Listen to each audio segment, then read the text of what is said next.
இணையத்தின் வழியாக இணைந்திருக்கிறார் பத்திரிகையாளர் ராமகிருஷ்ணன் அவர்கள். ராமகிருஷ்ணன் சார், இப்போ என்ன முன்வைக்கிறாங்க அப்படின்னா, கூட்டணியில், அதாவது திமுக கூட்டணியில் இருக்கக்கூடிய கட்சிகள் அப்படியே இந்த 2026 தேர்தலையும் சந்திக்க போகிறதாக செய்திகள்.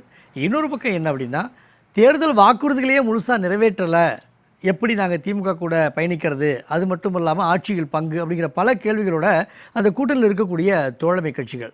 திரு நெய்வேலி பாலையா அவர்கள் என்ன சொல்கிறாங்க அப்படின்னா, அப்படிலாம் ஒன்றும் சமூக அக்கறை கிடையாது தோழமை கட்சிகளுக்கு, மக்கள் மீது அக்கறையெல்லாம் ஒன்றும் கிடையாது, வரக்கூடிய 2026 தேர்தலில் சீட்டினுடைய எண்ணிக்கை அதிகப்படுத்துறதுக்கு அவங்க வைக்கிற டிமாண்டு தான் அப்படிங்கிறாங்க. உங்களுடைய கருத்து?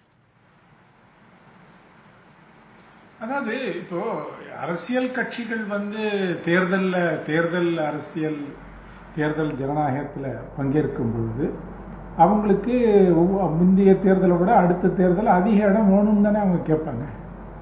அதிக இடம் இல்லைன்னு இப்படி கேட்க முடியும்? அது அது அது அது ஸோ அதனால் நீங்கள் ஏற்றுக்கொண்டிருக்கின்ற ஒரு ஜனநாயக அமைப்பில் இப்படி தான் இருக்கும். ஓகே, அதை நீங்கள் வேற மாதிரி அதை அமைப்பை மாற்றணுமா வேணாமாங்கிறதுலாம் அது ரைட்டு. பட் ஆனால் கட்சிகள் எந்த கட்சிகளும் அதுக்கு விதிவிலக்கல்ல. ஓகே, ஏதோ ஸோ அதனால இது உங்க கருத்துலேயே நான் இடைமறிக்க நினைக்க வேண்டாம். அதாவது தோழமை கட்சிகள் கூட இந்த 5 ஆண்டு காலத்தில் எங்களுடைய வளர்ச்சி இவ்வளவு இருக்கு, நாங்கள் உள்ளாட்சிகள்லாம் இவ்வளோ இடங்கள்லாம் பிடிச்சிருக்கிறோம், வளர்ச்சி இருக்கு அப்படின்னு சொல்லி 5 சீட்டு 6 ஆக்குறதும் 6 10 ஆக்குறதும் அவங்களுடைய கடமையாக இல்லாமல், ஆளுகின்ற அரசுகின்ற மீது நீங்கள் இந்த வாக்குறுதியெல்லாம் கொடுத்தீங்க, சரியாக செய்யலைங்க, அதனால் உங்கள் மேலாம் அப்படி இருக்குது, இல்லைன்னா நாங்கள் வேறு பக்கம் போகக்கூடிய சூழல் வருதுங்கிறது ஒரு பக்கம் த்ரெட்டனிங்காக தான் இருக்கே தவிர மக்கள் மீது கொண்ட அக்கறையாக இல்லை அப்படின்னு பாலையா சொல்கிறார். ஓகே, அதாவது நீங்கள் அதாவது நான் என்ன சொல்கிறேன்னா, நீங்கள் மக்கள் மீது அக்கறை இருக்கின்றதாக அரசியல் கட்சிகளுக்கு இருக்கிறதா இல்லையா, எப்பொழுது இருந்தது, அதெல்லாம் ரொம்ப ஒரு ஆழமான கேள்விகள்.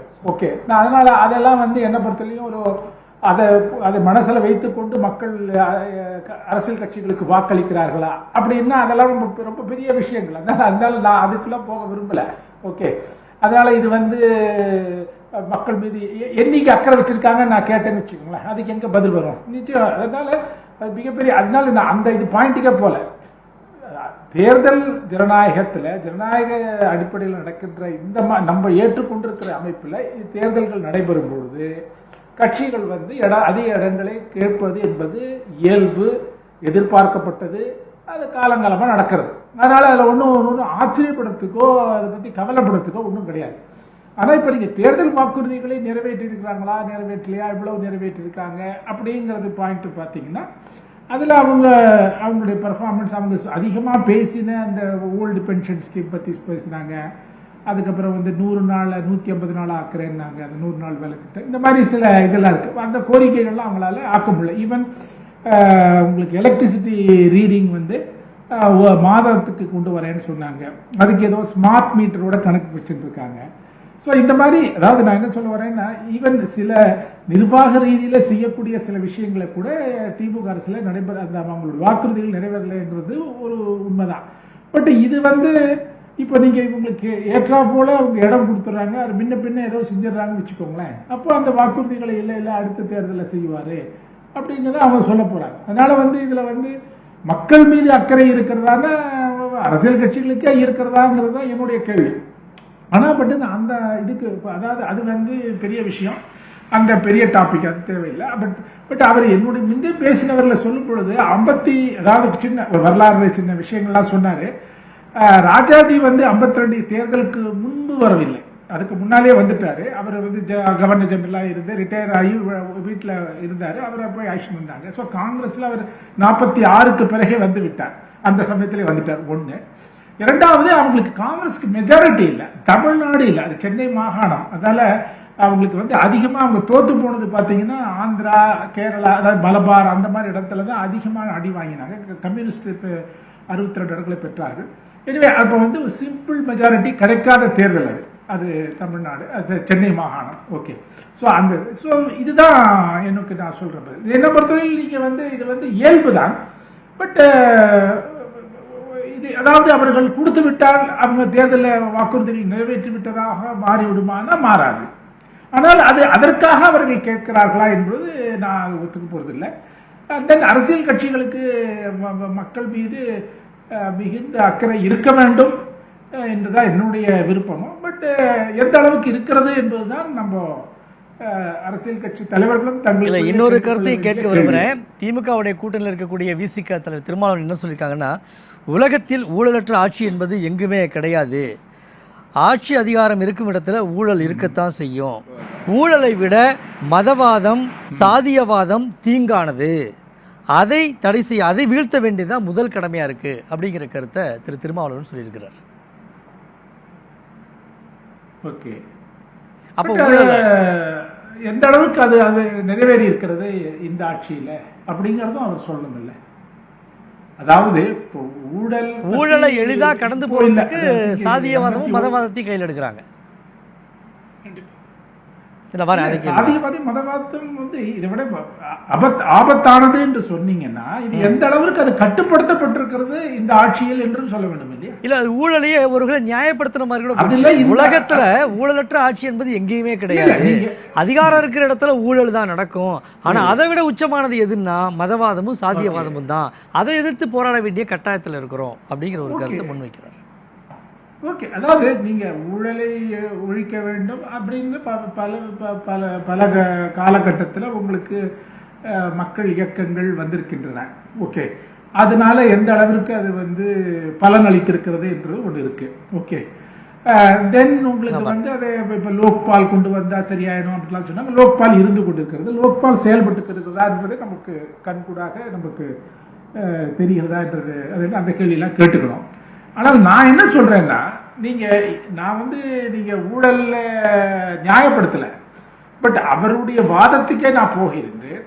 அவர் குறிப்பிடுகின்ற மிக ஆபத்தான விஷயங்களாக குறிப்பிடுகின்ற மதவாதமும் சாதியவாதமும் இந்த 4 ஆண்டுகளில் எந்த அளவிற்கு கட்டுப்படுத்தப்பட்டிருக்கிறது என்பதையும் அவர் சொல்ல வேண்டும் இல்லையா?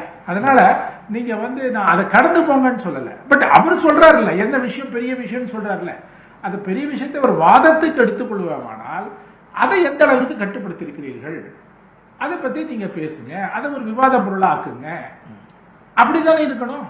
ஸோ இது ஏதோ அவர் ஏதோ இப்போ வந்து திமுக வந்து ஆட்சியில இல்லாத பொழுது நீங்க அதை சொல்றதுல நியாயம் இருக்கு. திமுக ஆட்சியில் இருந்து தானே இருக்கு.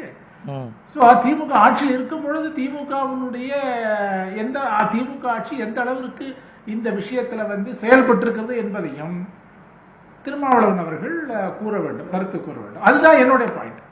திரு ராமகிருஷ்ணன் சார், அடுத்து 2026 சட்டமன்ற தேர்தலை பொறுத்த வரைக்கும் கூட்டணி ஆட்சி என்பதில் நாங்கள் தெளிவாக இருக்கிறோம் அப்படிங்கிற ஒரு கருத்தை முன்வைக்கிறார் விசிக தலைவர் திருமாவளவன் அவர்கள்.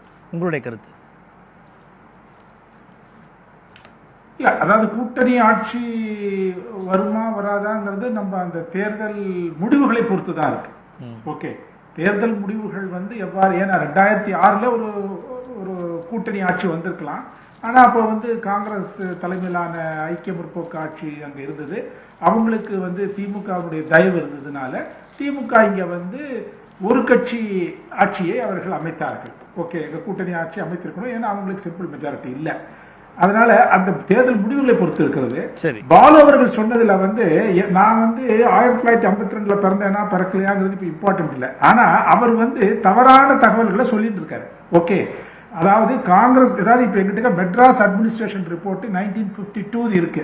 ஓகே, நீங்க அதாவது ஞாபகத்தில் வச்சு கொண்டு பேசுவதுதான் இந்தியர்களுடைய வழக்கம். ஓகே, அதனால அதை வந்து இதாக சொல்லலை. பட் ஆனால் நீங்க பேசுறது இப்போ காங்கிரஸ் கட்சி அப்போ வந்து 376 இடங்கள் சென்னை மாகாணத்தில், காங்கிரஸுக்கு 165, கம்யூனிஸ்டுகளுக்கு 62, கிசான் மஸ்தூர் பிரஜா பார்ட்டி 38, இப்படி போறது. ஓகே, இந்த 376ல் நீங்க வந்து சிம்பிள் மெஜாரிட்டினா பாருங்களேன், கிட்டத்தட்ட ஒரு 380 கூட வச்சுக்கோங்க, 190 இடம் வாங்கியிருக்கணும். ஸோ அவங்க 165 இடம் தான் வாங்கினாங்க. அதனால இவங்க எல்லாருமா சேர்ந்து காங்கிரஸ் அல்லாத கட்சிகள்லாம் ஒரு கூட்டணி அமைக்க பார்த்தார்கள். அதுக்கு பேரு தகவல் தவறு. அது வந்து அது நம்பர் 2. இருங்க ஒரு நிமிஷம், நான் குறுக்க பேசாதீங்க. நம்பர் 2, ராமமூர்த்தி வந்து கேஸ் போட்டது எதுக்காக போட்டார்னா, ராஜாஜி அவர்களை வந்து அவங்க வந்து நாமினேட்டட் மெம்பரா ஆக்கி அவரை எம்எல்சி ஆக்குறாங்க. அப்போ அசம்பிளி கான்ஸ்டிடியூட் ஆகாத சமயத்திலேயே வந்து அவர் இது பண்றாங்க. அப்போ அவர் யாருடைய ரெக்கமெண்டேஷன்ல அவர் செஞ்சாரு, கவர்னர் செஞ்சாருங்கிறது கான்ஸ்டிடியூஷன் கொஸ்டின். ஓகே, அது வந்து அரசியல் தார்மீகம் அதுல இருந்துச்சா இல்லையாங்கிறது ஒரு பாயிண்ட். ஓகே, அது வந்து தவறான முன்னுதாரணம். அதை ஸ்ரீபிரகாசம் செய்தார். ஓகே, ராஜாஜி ரொம்ப ராமாயணம் மகாபாரதம்லாம் எழுதிட்டு இருக்கவர், அவரும் தன்னுடைய ஆட்சி வருவதற்காக அதெல்லாம் ஒத்துக்கிட்டார். ஓகே, அவர் வந்து தேர்தலில் நிக்க மாட்டேன்னு சொன்னார். நீங்க 6 மாசம் கழிச்சு கூட தேர்தல் எதிர்த்து அதுக்குள்ள ஏதாவது நீங்க லெஜிஸ்லேட்டிவ் கவுன்சில் மெம்பர் ஆயிருக்கலாம். பட் அவர் வந்து அதுக்கு நாமினேட்டட் மெம்பர் ஆகி அதை அவர்கள் ராமமூர்த்தி சேலஞ்ச் பண்ணாங்க மெட்ராஸ் ஹைகோர்ட்ல. அது ஒரு இப்ப சமீபத்தில் ராமமூர்த்தியோட ஒரு புத்தகம் வந்திருக்கு, அதுலயே அந்த நியூஸ் ஐட்டம்லாம் இருக்கு. அதனால இதுதான் நீங்க இதெல்லாம் இதெல்லாம் வந்து நீங்க ஐயாவுக்கு விளக்கம் சொன்னது சரி, விளக்கம் சொன்னது சரி. இந்த தேர்தல், வரக்கூடிய தேர்தலை பொறுத்த வரைக்கும் திமுக கூட்டணி, நான் நேரம் கொடுக்குறேன். வரக்கூடிய இந்த தேர்தலை பொறுத்த வரைக்கும் திமுக கூட்டணி, தற்போது இருக்கக்கூடிய கூட்டணி தொடரக்கூடிய வாய்ப்பு இருக்கிறதா அல்லது சிதறக்கூடிய வாய்ப்பு இருக்கிறதா உங்களுடைய கண்ணோட்டத்தில்? அதாவது அவங்களுக்கு என்ன பொறுத்தவரையில் 2016 அனுபவத்தை அவர்கள் அதை பற்றி அவர்கள் அதிகமாக அவர்கள் தெரியுது, லெப்ட் பார்ட்டிஸ்க்கு பிசிகே. அதனால அவங்க திமுகவோடு இருப்பதற்கு தான் அவர்கள் முழுமையாக முயற்சிப்பார்கள். ஆனால் அவங்களுக்கு இப்ப என்ன ஒரு ஆப்ஷன் இருக்குன்னா, விஜய் அவர் ஒரு ஆப்ஷன் இருக்கு. ஸோ அதை அவர்கள் சொல்லாமல் சொல்லிக் கொண்டிருக்கிறார்கள். ஸோ அதனால உங்களுக்கு வந்து இது இப்பொழுதைக்கு பட் விஜய் வந்து ஒரு அன்டெஸ்டட் ஃபோர்ஸ். விசிகாவை பொறுத்த வரைக்கும் திமுக இல்லைன்னா ஜெயிக்க முடியும். திமுக இல்லைன்னா வேற ஒரு ஆப்ஷன் இருக்கிறதுனால தான் அந்த ஆட்சியில கூட்டணி ஆட்சிக்கிற அளவுக்குலாம் பேச வராங்கன்னு சொல்ல வரீங்க. இருக்கு அதாவது அதெல்லாம் கேட்கறாங்க. அது ஏன்னா இன்னொன்னு இப்ப விஜயால அவங்களுக்கு வந்து இப்ப திமுகவினால இங்க 4 சீட் ஜெயிக்க முடியும் அவங்களுக்கு தெரியும். விஜயால 4 சீட்டால் ஜெயிக்க முடியுமாங்கிறது இப்போ நீங்க தீர்மானமா சொல்லுங்க. நன்றி ஐயா, நீங்க பதில் கொடுத்தா நேரம் ஆகும். குறிப்பா வந்து அது வந்து அவங்களுக்கு ஒரு, அதனால அவங்க என்ன பொறுத்தவரையில் திமுக கூட்டணியிலிருந்து விலகி போவார்களா என்று எனக்கு தெரியவில்லை இதுவரையில். பட் விஜய் ஆப்ஷனை மனதில் வைத்துக் கொண்டிருக்கிறார்கள் மட்டும் நம்மளால. நன்றி சார், நன்றி.